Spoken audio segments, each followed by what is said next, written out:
1/3 of all murder cases in America remain open. He had told me that if I opened my eyes, he would slit my throat. Each one is called a cold case. The DNA evidence taken from the victim was a match. The Linden rapist was at it again. Based on the hit A&E television program. A phone call is placed, one that changes a family's life forever. Cold Case Files, the podcast. You could see the fire in his eyes. He screamed at me, "You want it? Get your tape recorder out." Get new episodes of Cold Case Files every Tuesday on Podcast One, Spotify, Apple Podcasts, and anywhere you listen to podcasts.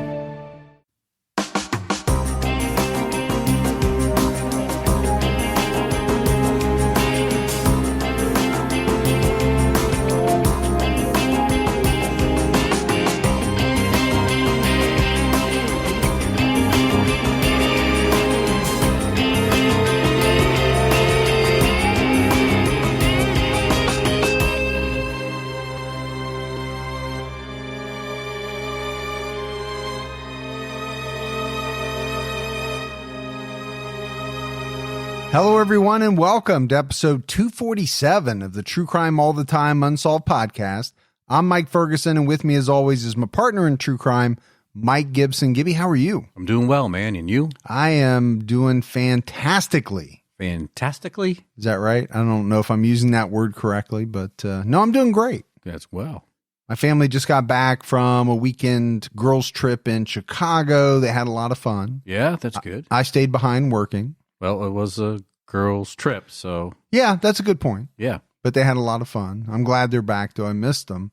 Gibbs, right now on True Crime All the Time, we have an episode out on family annihilator John List. Man, what a big case that was. Man, I'm telling you, this was one of the worst guys.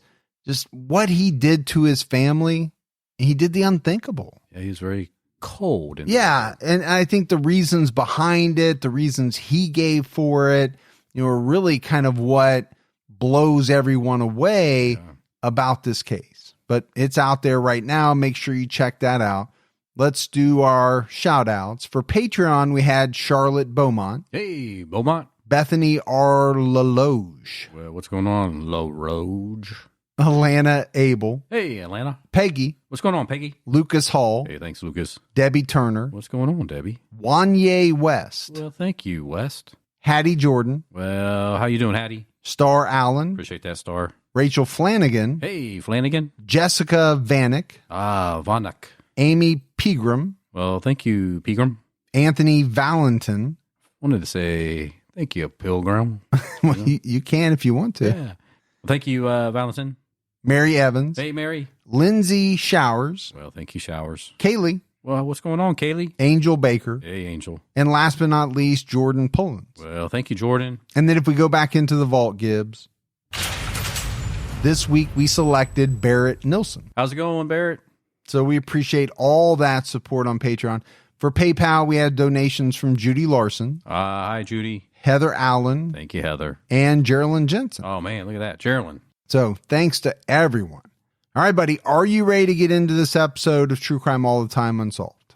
I am ready. We are talking about the 2006 unsolved murder of Candace Hiltz. 17-year-old Candace Hiltz was enjoying life. She had a large group of good friends. She did exceptionally well with her college courses, had a job she enjoyed, as well as a loving family, which included her 11-month-old baby girl. Candace was described by some as sassy or aggressive.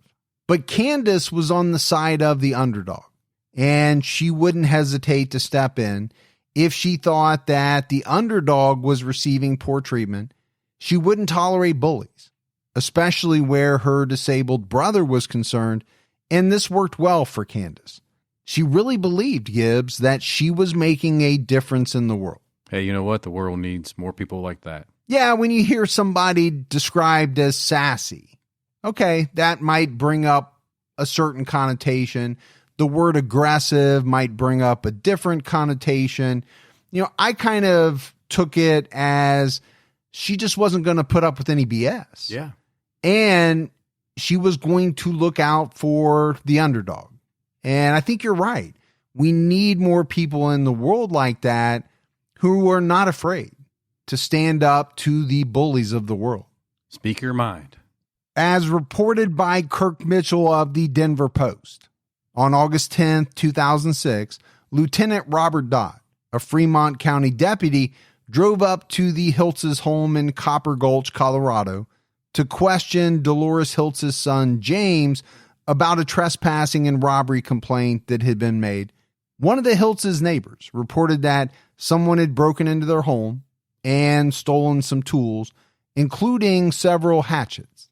Deputy Dodd believed that James Hiltz may have committed the burglary and wanted to speak to James about it. James's mother, Dolores, knew that there was no way that James had committed that crime.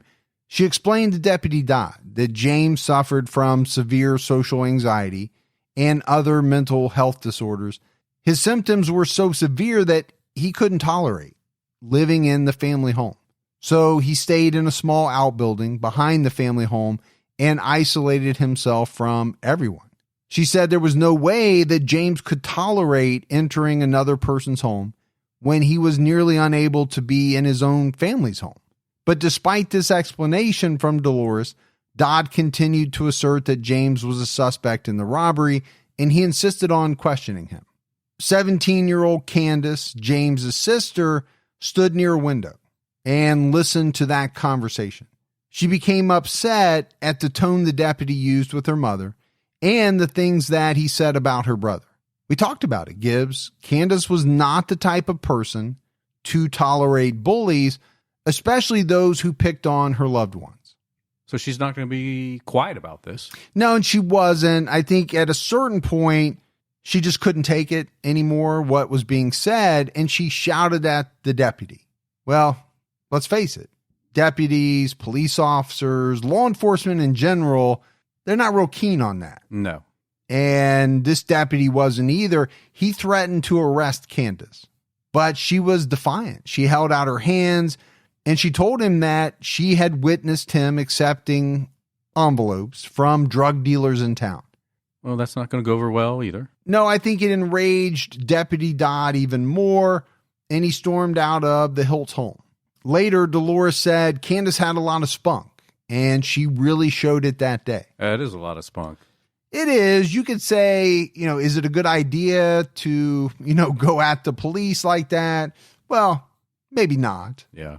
But I took it as she really felt that this guy was bullying her mom, and she had to step in. Yeah. Well, we said she was sassy and could be aggressive. So let's take a deeper dive into Candace's background. She became a mother at a young age, but that didn't stop her from continually trying to better herself.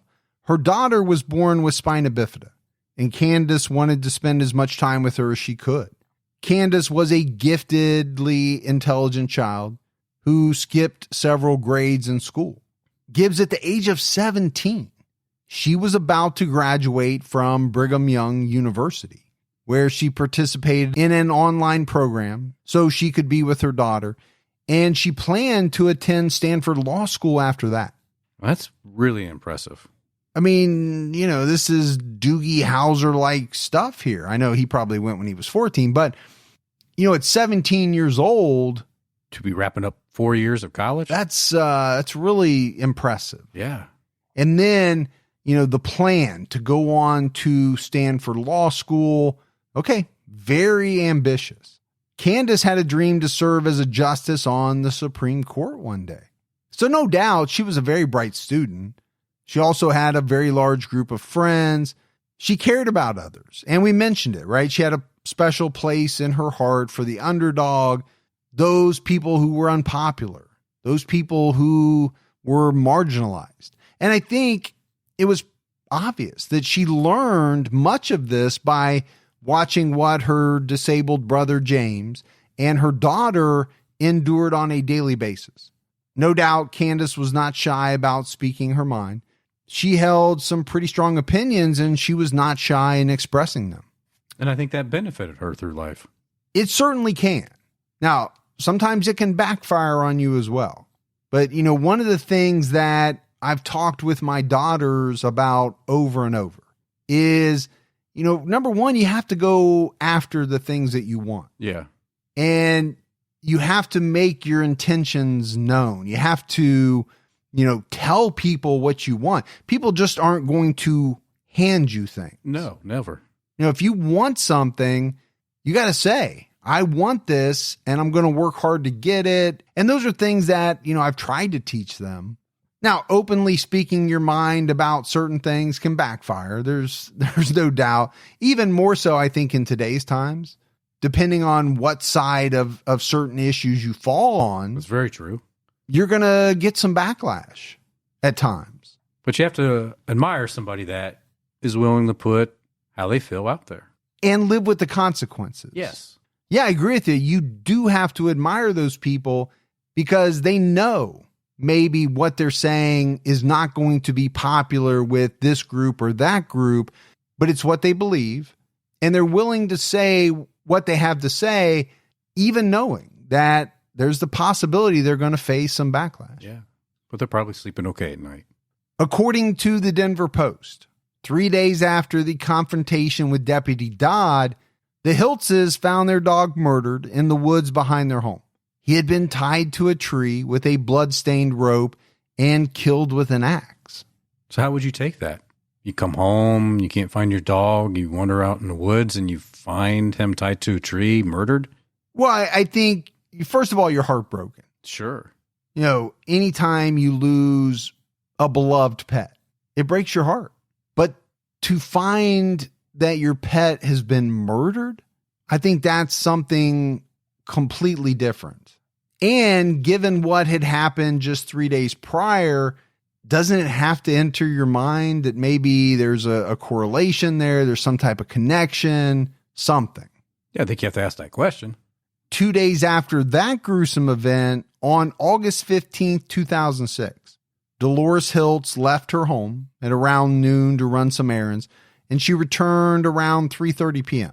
She entered the house and immediately noticed blood spatter and pools of blood all over the place. There was no sign of Candace, who had remained at home with her infant daughter. Dolores heard her granddaughter Paige screaming, but there was no sign of Candace. And Dolores knew that Candace would never have left her baby unattended, so she continued to search the home. She eventually found Candace under Candace's bed. She had been brutally and violently killed in her own home. The killer had wrapped her body in a green blanket and shoved her under the bed. Witnessing something that no parent should ever have to see, Dolores saw that Candace was missing about 75% of her skull. Her killer had pulverized it during the attack. Dolores tearfully later recalled, "I held her hand as she said goodbye to her murdered daughter." Rough, man. No, it's extremely rough. I mean, in the span of, 3 days, the family dog is murdered. Yeah. A mother leaves the home to go run some errands and returns and finds her daughter murdered. And murdered in an especially brutal way. Yeah. The Freemont County Sheriff's Office and coroner were called out to investigate. An 11-page report was generated that detailed that the autopsy performed on Candace revealed that she had been shot multiple times, both in her front and back, and that 2 shots had been fired simultaneously, indicating the presence of multiple killers. Candace was hit with a shotgun blast to her nose, and she took 5 small caliber shots to her back, and 1 medium caliber bullet was fired from a third gun into her heart. The report also noted that some of the shots came from someone standing on the sofa, most likely, since the shots were fired at a downward angle. The medical examiner stated that 3 killers were possibly involved. Investigators with the Fremont County Sheriff's Office immediately focused on James, Candace's brother. We mentioned it. James suffered from extreme social anxiety, which made it impossible for him to spend time with either his sister or his 8 brothers, let alone strangers. It was this crippling condition that drove him out of the family home to live in isolation in a building behind the home. 2 detectives were in charge of Candace's murder case, Deputy Briscoe and Deputy Lieutenant Dodd. They immediately put out a bolo for James Hiltz. They told the public that he was an armed and dangerous man who should not be approached. But if he was seen, to call the Fremont County Sheriff's Office. When James was found 3 days following his sister's murder, he had been going through a difficult time and avoided contact with everyone. So he hadn't yet been told of his sister's murder. It was said, Gibbs, that he was told the news during his interrogation. What a way to find out that your sister's been murdered. Assuming he didn't have anything to do with it. Yeah. This would be an unbelievably tough time for him for a number of different reasons. Like you said, a very tough way to find out that your sister was murdered. Right. My thought is a person who had some of the things that James experienced would have a very tough time inside a police station, in an interrogation room, being talked to by, a couple of detectives. Just on that level alone. Yeah. Just based on all of the things that it was said he had going on. Right. That would be traumatic, let alone, finding out that your sister had been murdered. Yeah. So James was brought into the Fremont County Sheriff's Office building and questioned. He wanted to know why police had brought him in, and was casually told that he was suspected of killing his sister. James insisted that he had nothing to do with her murder. Despite James' denial, deputies Briscoe and Dodd told him that they knew he had done it. They just wanted to know why he did it, but James continued to insist that he was innocent. So again, assuming that James is being truthful, he's already stressed out being there, stressed out because he found out his sister's been murdered. Now the stress level has to be even higher because you're being told, we believe you did it. You're guilty. You killed your sister. This has to be the worst scenario for somebody like James. Yeah. I mean, I have social anxiety. You know that. I've talked about it before. I don't know if I've talked about it on this podcast or not, but I don't have extreme social anxiety to the level that James obviously does. The way it was described and the way that we've tried to relay it, this was so extreme that he couldn't even hang out with his family. Yeah. So how's he going to function in with a couple of detectives? You're right. This had to be the worst possible scenario for him. And then you heap on top of it the fact that they are saying, hey, we know you killed your sister. Just tell us why you did it. Right. Traumatizing.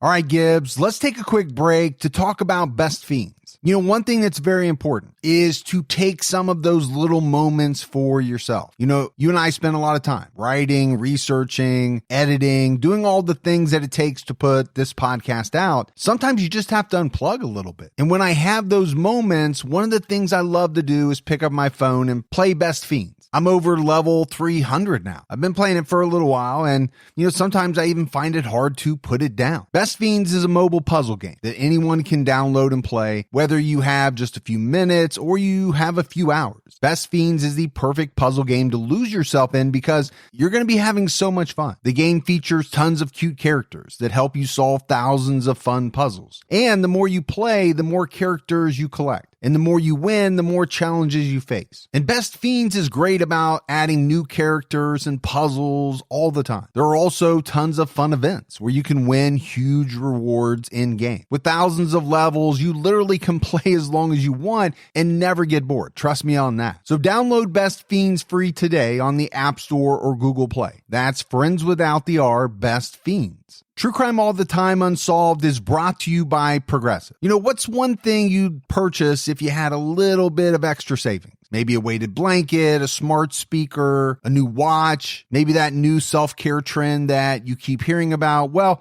Progressive wants to make sure you're getting what you want by helping you save money on car insurance. Drivers who save by switching to Progressive save over $700 on average, and customers can qualify for an average of 6 discounts when they sign up. Discounts like having multiple vehicles on your policy. Progressive offers outstanding coverage and award-winning claim service. Day or night, they have customer support 24/7, 365 days a year. When you need them most, they're at their best. And a little off your rate each month goes a long way. Get a quote today at Progressive.com and see why 4 out of 5 new auto customers recommend Progressive. Progressive Casualty Insurance Company and affiliates. National annual average insurance savings by new customers surveyed who saved with Progressive between June 2020 and May 2021. Potential savings will vary. Discounts vary and are not available in all states and situations. When investigators asked Dolores for the name of James's friends, she told them honestly that he had none. Not even a single friend. And how could he have any friends with the type of disorder he had? Yeah, I would imagine it would be very difficult. James Hiltz remained the investigators' number one suspect in Candace's murder, despite the fact that he didn't own or have access to a firearm. He didn't have any friends who could have participated in the crime, and investigators found no evidence linking him to the murder. Dolores has been critical regarding the investigation performed by the sheriff's deputies. As reported by Kirk Mitchell, after the investigators completed processing the crime scene, Dolores found an unused shotgun shell in her granddaughter's crib and bullets near the fireplace. She noted that they left behind the blood-drenched blanket used to wrap Candace's body. They also failed to take into evidence blood-stained towels that she assumed was handled by one or more of the suspects.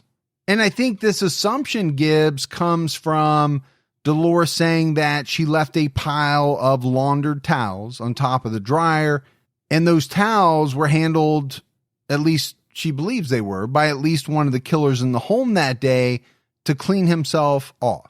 The used towels were found in a garbage bag on Trail 15, which was a local road, and Dolores later identified them as belonging to her.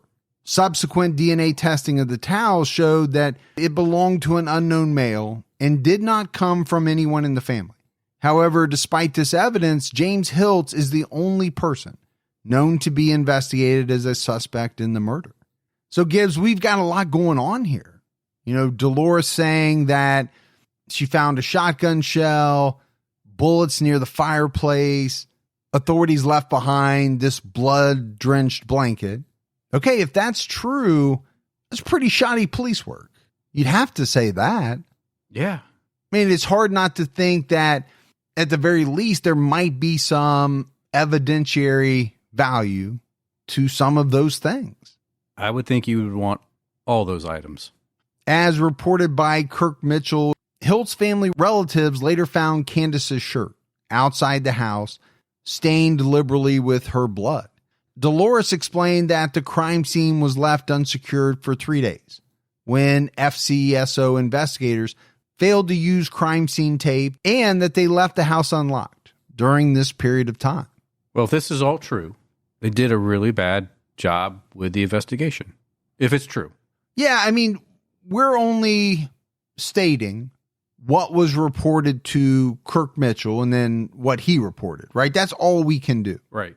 With the assistance of one of her sons, Dolores purchased a large plastic bin into which she placed all the evidence she says was overlooked by the FCSO, and she took it to the sheriff's office. 5 months after Candace was killed, Dolores filed a complaint with the Attorney General's office regarding the careless manner in which they investigated Candace's slaying and their mishandling of the evidence pertaining to her case. The Daily Record reported that 2 years after the murder, James Hiltz faced burglary charges but was found not guilty by reason of insanity and was placed at an inpatient mental hospital. Each time James was reviewed to see if he could be safely released, prosecutors and the sheriff attended the reviews to argue against it, saying he was still a suspect in his sister's murder. Dolores Hiltz told reporter Kirk Mitchell she has long believed that the Freemont County Sheriff's Office badly bungled the investigation into her daughter's death and possibly helped cover it up. Gibbs, we've been talking about Hi-Chew for a little while now. Hi-Chew is a candy that has really changed my state of happiness. I don't know how else to say it. It wasn't a candy that I knew all that much about, but from the moment when I first tried it, my first thought was, why did I wait so long? The flavors are amazing. My whole family loves Hi-Chew. It has this interesting double layer and a very unique chewy texture. Hi-Chew isn't a gum. It's not a taffy. It really has a different texture from any other candy. Hi-Chew flavors are true to life, unlike anything else. There's no artificial flavor taste at all. Mango tastes like mango. Pina colada tastes like pina colada. Hi-Chew uses concentrated fruit juices and purees, so every time you place a piece of Hi-Chew in your mouth, you experience an explosion of flavors. They don't use any synthetic sources for their colorings, and Hi-Chew is gluten-free. We want you to love Hi-Chew as much as we do. Visit www.hi-chew.com/win. That's hi-cheu.com/WIN and enter to win an exclusive bucket full of Hi-Chew candy and swag. While you're there, check out how you can become a member of the Hi-Chew Chew Crew, which is an exclusive club where you receive special offers and all the cool things. Go to hi-chew.com/win. Due to the potential conflict of interest, the Colorado Bureau of Investigations was called in to take the lead in the investigation. Dolores was hopeful that the CBI would consider and investigate the involvement of suspects other than her son. In late 2016, a guy by the name of Rick Ratzlaff had a side gig that sometimes made him money. He purchased storage units that the renters had abandoned. They would be offered for sale, helping the storage owners recoup some of their losses while getting someone else to clean out the unit for new renters. The person buying the unit hoped to find valuable or at least resellable goods within. It sounds like a fun thing to do. Yeah, they've made reality shows. There's been a number of pretty successful reality shows about, bidding on these storage units, hoping to, find a gold mine within. Sometimes you find a bunch of crap, and sometimes you find something that's worth a lot of money. I'd probably find a bunch of crap. I would too, and it's probably why you and I don't do it. Yeah. It would be cool, though, to find, like, Jimmy Hoffa. His actual body? Yeah, Okay. Someone put him in a storage unit. I got you. For 30 years or whatever it's been there, and finally someone forgot to make that one payment. I didn't know you were going to go that macabre on me, but I'm just thinking, look, I finally solved it, people. Here you go. It would be nice if you solved the mystery of Jimmy Hoffa. I give you that. In December 2016, Rick Ratzlaff purchased a storage unit at Dawson Ranch Mini Storage for $50 after the renter fell behind in his rent and then tried to pay what was owed with a bad check. Ratzlaff cut the lock on the unit and looked inside to see what he could find. What he experienced was a strong, unpleasant odor that he smelled before he even put 1 foot inside. Searching out the source of the odor, Rick found an axe, bloody rope, and socks that had been soaked in blood inside of a manila envelope labeled evidence.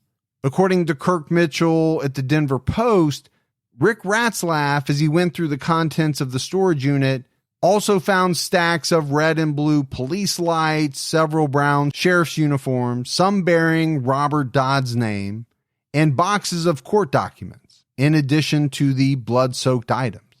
And Gibbs, there's no way that Rick could have known that what he had just discovered was about to touch off a firestorm of controversy in Candace's case.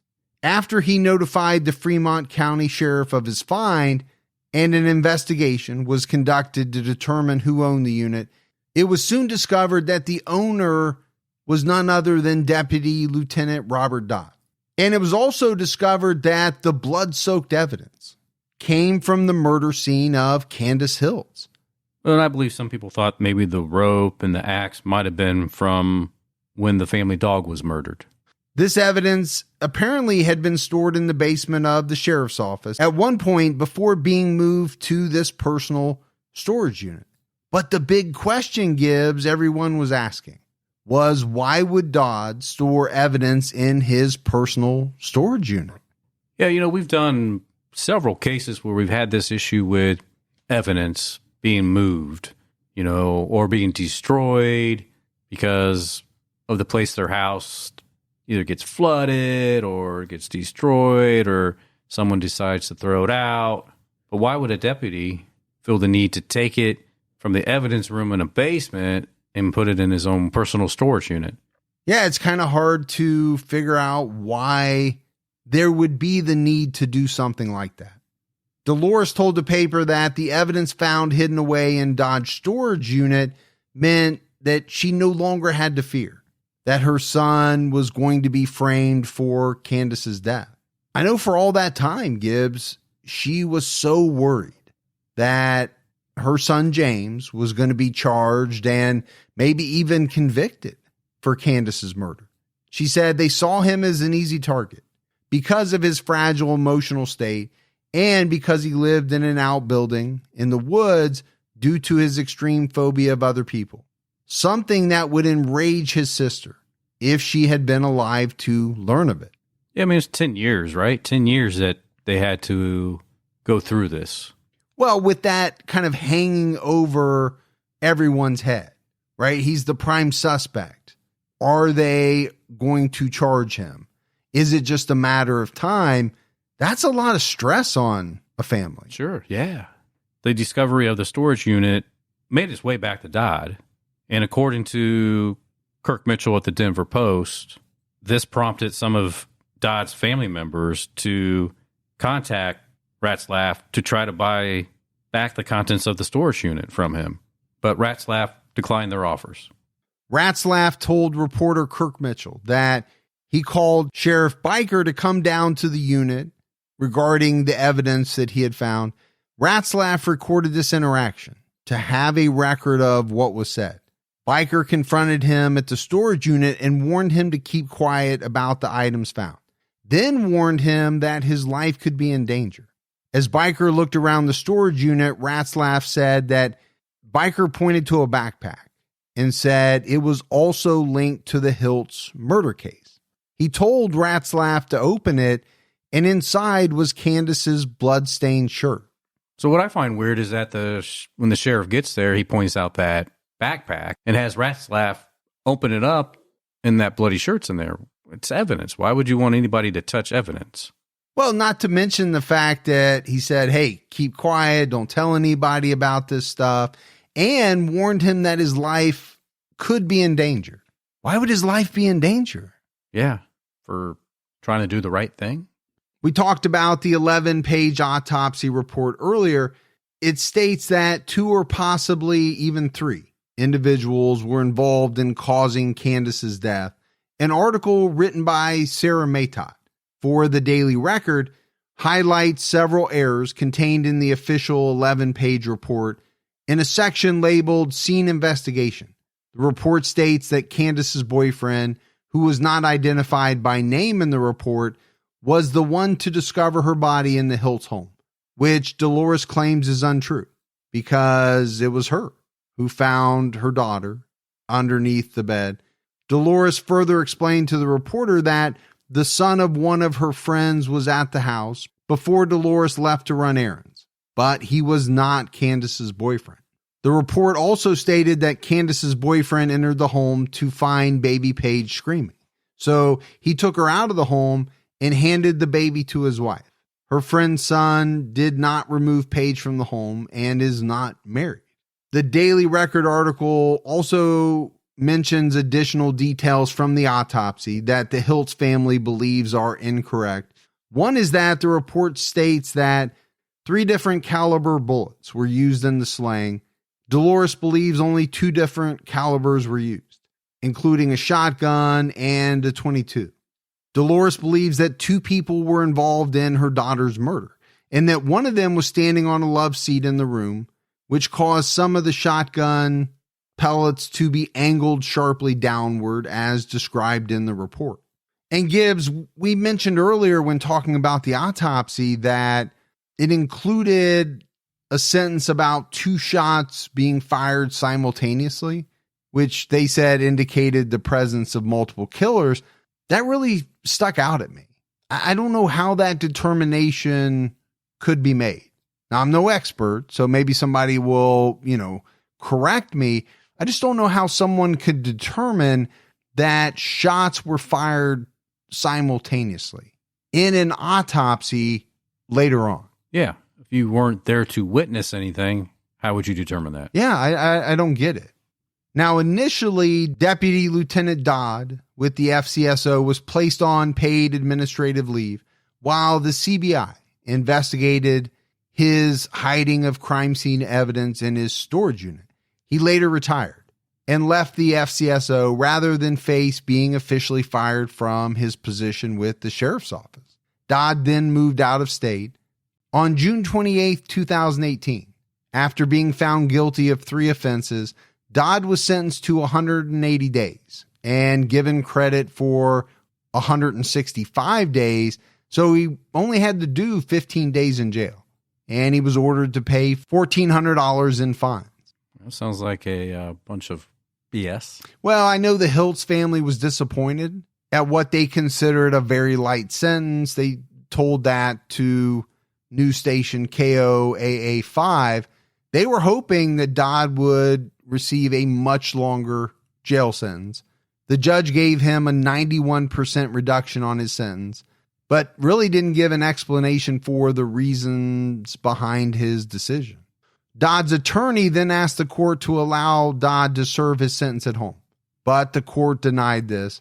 Dodd delayed even further by filing multiple appeals, which allowed him to remain free on bail as they awaited the decision of the higher courts, which all denied his appeal. I guess that was his right, obviously, to file appeals. My first thought was, man, you really got off pretty light. Yeah. Just do 15 days and be done with it. Yeah, I wouldn't know if I'd even maybe appeal once, and after that, I'd be like, all right, let me just do these 15 days and be done. I guess he was just trying to delay doing the 15 days.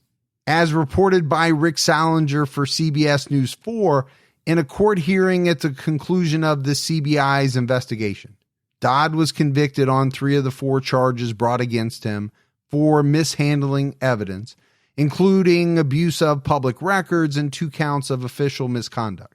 When Salinger encountered the detective outside the courthouse, he asked Dodd why he had the evidence in his personal storage, but Dodd refused to explain, replying no comment. However, Dodd told the Kansas City Daily Record that he held on to the evidence so he could take more photos of it at a later date, but he never got around to it. Okay, so he gave an explanation. It's not a great explanation. It might be true. I don't know, but it doesn't make you look good. And I don't know if it's all that believable, Gibbs. I don't know that a lot of people listening are going to hear that and say, oh, yeah, that makes a lot of sense. Reporter Rick Salinger also reported that a year before, on May 18th, 2017, evidence was recovered in a landfill outside of Kansas City by one of their employees that apparently came from other cases and were allegedly thrown away by Dodd, including evidence of murders and sexual assaults involving at least 20 girls and women, some who were under the age of 18. The evidence recovered from the landfill included a computer, an envelope marked evidence that contained a DVD, an envelope that contained paperwork related to an ongoing investigation, a videotape that had recorded interviews related to a sexual assault investigation, and a tackle box labeled Freemont County Sheriff's Office Crime Scene Unit. I don't know what's going on here, but none of this is good. No. Now, again, the word allegedly is being used by the reporter, so you have to take that into consideration. But if any of this is true, this is at a much higher level, but, reminding me of Newman putting all of his mail and hiding it. Yeah. Because he can't deliver it. That's another good Seinfeld reference.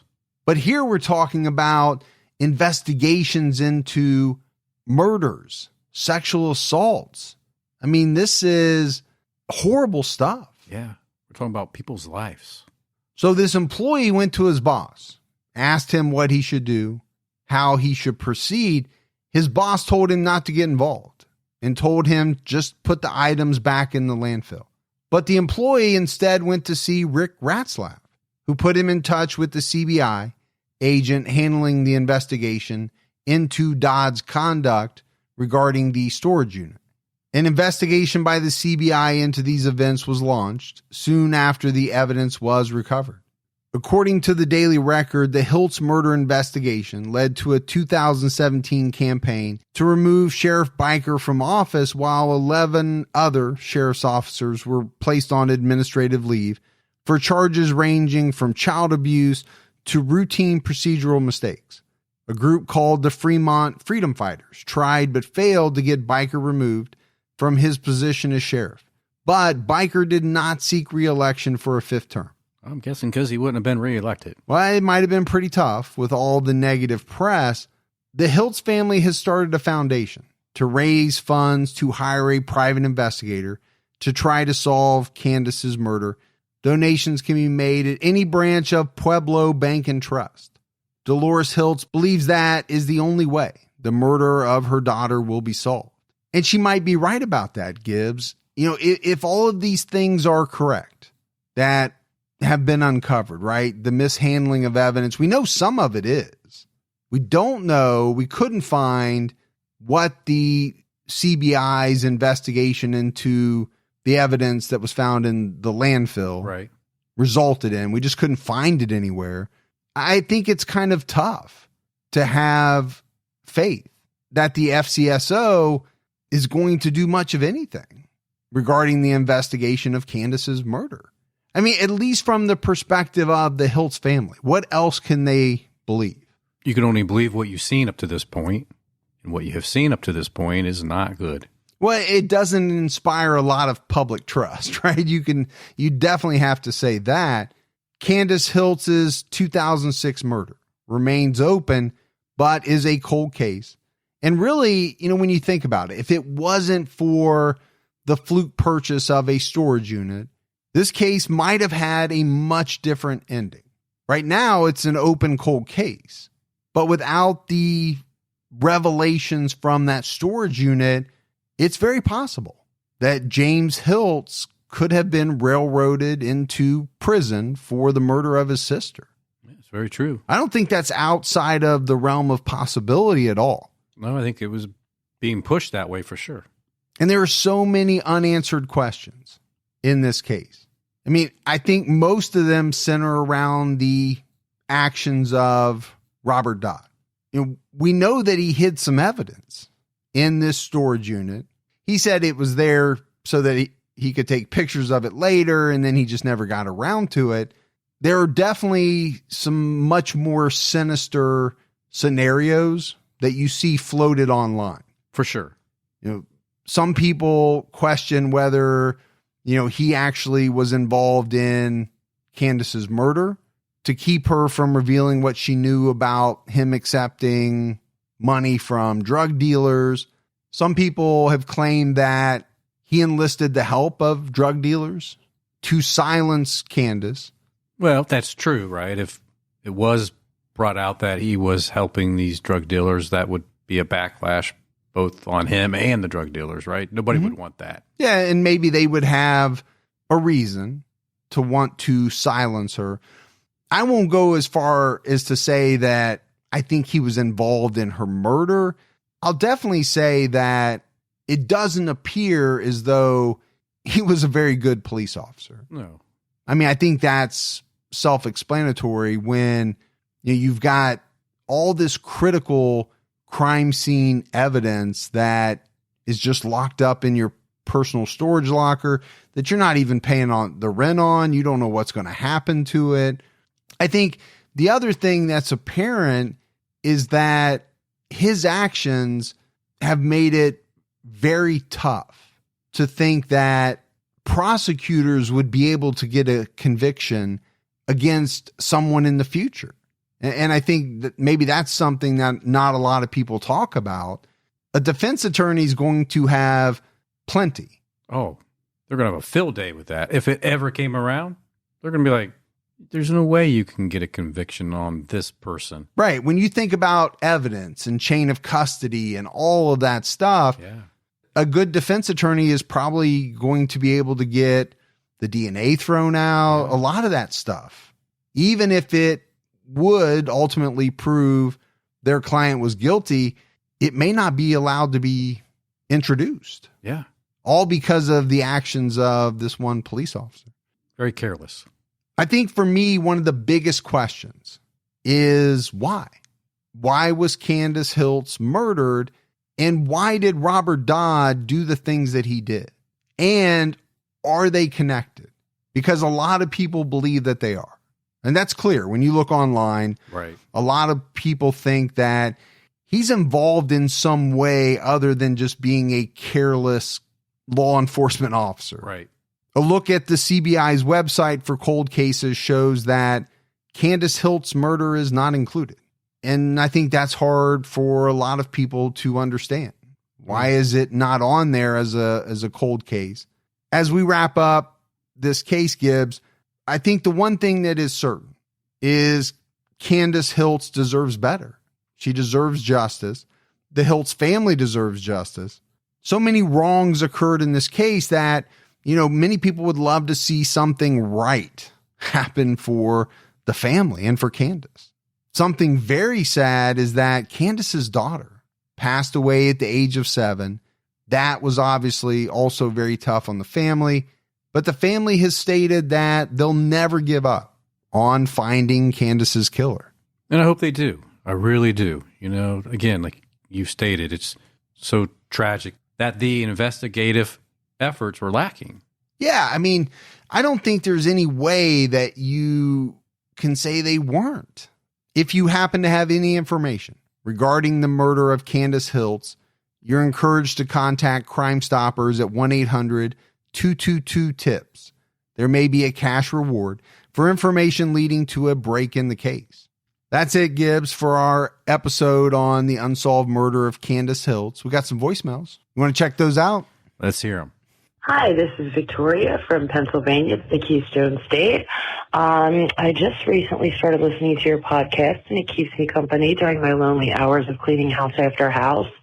I just wanted to say, I don't know if you guys actually did one yet, but the main line, which is also in Pennsylvania, the main line murders, which took place in 1979. I don't know if you guys have done a profile on that, but several books have been written on it, not the least of which is Echoes in the Darkness by Joseph Wambaugh, my personal favorite. It still remains unsolved. The children who were taken were never found. And I believe to date it is still the largest criminal investigation in Pennsylvania history, the most expensive, and the longest running as well. The FBI came in. So yeah, I would love to hear that. Thanks. Have a great one. All right. Appreciate the voicemail. We have not done that case. We have not. But it sounds like something we need to make sure we do. Yeah, sounds very interesting. Hello, this is Joanna Rice. I'm from Fort Wayne, Indiana, and I just want to let you know how much I enjoy your podcast, both True Crime All the Time and True Crime All the Time Unsolved. You guys just really touch a part in my life that otherwise would be just very lonely. I'm a widow. I've been a widow for 10 years, but I feel like I'm still young. I'm only 59 years old, and I'm thinking about getting out there in the dating pool again, and I hope, Gibby, that I can find someone like you. You just touched my heart. So if you're ever in Fort Wayne, please come and visit me. Thank you again. I appreciate all you guys do. And like I said, you touch a deep part in my heart, and I couldn't get through some of these lonely days and nights without you. Keep safe and keep your own time ticking. Love you both. This is Joanna. Bye-bye. So that was a very touching voicemail. It was. I have two things to say. Yeah. Definitely get back out in that dating pool, because 59 that's young is the new 29. Exactly. And secondly, Gibby is in Fort Wayne, Indiana every other weekend. He does a show. I can't tell you where, but if you look really hard, you'll find it. Hi, Mike and Gibby. It's Edith White from Davenport, Iowa again. I finished all the episodes on True Crime All the Time, so I went to Unsolved, and you did the Trudy Appleby case, which has been big in the Quad Cities for years. There are two persons of interest now. It's David Whipple and Jameson Fletcher that has been identified as persons of interest in that case. Didn't know if you guys heard that or not, but just wanted to give that info to you. Team Fergie all the way. Talk to you later. Keep your own time ticking. Thank you. Bye. She's a multitasker. Yeah. Yeah. But love the information. Yeah. You know, one of the things that kind of stinks about what we do is because we're always working on what's coming up, we really don't have time to go back and research old cases. Right. It'd be nice if we could, right? Yeah. It's just, you know, putting out so much content every week, we're always looking at what's coming up. But I do get emails, I get voicemails, people alerting us to, especially on the Unsolved, because that's where, you know, normally new things are going to come up and happen. And it's nice when people do that. Hi, Mike and Gibby. My name is Sierra, and I would listen to you. And now I finally finished all the regular true crime all the time, whenever, about 2 years later. Because I would listen on and off, and then just the past few months, I've been listening constantly, going through about maybe 10 episodes a day, because I would just be at home with my daughter. She's 11 months, and I make T-shirts, so I would just listen to you guys. And now I'm listening to True Crime all the time Unsolved, but you guys have been a really big part of my life. I started listening to you whenever I was still going to high school, and now I'm about to graduate with my bachelor's. And I just wanted to thank you for all that you do to entertain us, I guess, about these people in history and the ones that are unsolved. And I'm going to be looking for this voicemail on the latest episode. So I hope that you guys play it. I hope you guys have some commentary about it. But I just wanted to thank you guys so much. Keep your own time ticking. So hopefully she's listening to some of the newer Unsolved. Right. Because if not, it may be a while before she hears this. Those type Gibbs, and we've heard this before, you know, people started listening in high school. Now they graduated. Now they're graduating college. Right. And I mean, you know, we have been doing this for 5 years. So, you know, it makes us feel good. Sure. Yeah. I think anytime someone says, well, you were there with me through X, right, or you helped me get through X, it's a very warm feeling. It is. That I don't know if everybody can really understand how it makes us feel. It's amazing, man. It is. It's an amazing feeling, and we appreciate it very, very much. All right. That is it for another episode of True Crime All the Time Unsolved. So for Mike and Gibby, stay safe and keep your own time ticking.